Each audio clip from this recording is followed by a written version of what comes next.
আসসালামু আলাইকুম রহমতুল্লাহি ওবরকাতুহু। প্রিয় দেশবাসী, সবাই কেমন আছেন? আশা করি ভালো আছেন। আজকে আমরা ঘুরতে আসলাম কিশোরগঞ্জ জেলা বাইজিতপুর থানা, আপনার সাতানি বাজার, মেঘনা নদীর কাছাকাছি তীরেই আমরা অবস্থান করতেছি। আজ 3 দিন যাবৎ আকাশের আবহাওয়া খুবই খারাপ।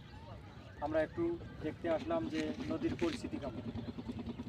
দেখতেছি যে নদী এতদিন শান্ত নদী ছিল, এখন আবার গর্জে উঠতেছে। এই নদীমাতৃক এলাকায় যারা অবস্থান করতেছে আশপাশ, এই বাঁধের কারণে তাদের বসতিটা অনেকটাই নদীর থেকে গর্ভ বিলীন হওয়ার থেকে রক্ষা পেয়েছে, কিন্তু নদী ওই পারে যারা আছে তাদের জন্য জীবনযাপন করা খুবই কঠিন হয়ে যাচ্ছে। দেখতে পাচ্ছি যে বৃষ্টির কারণে অনেক ফসলি জমি পানির নিচে তলে গেছে।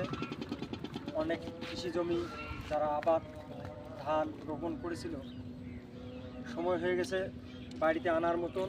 এই সময় এর ভিতরে সে সমস্ত ধান পানির নিচে চলে গেছে।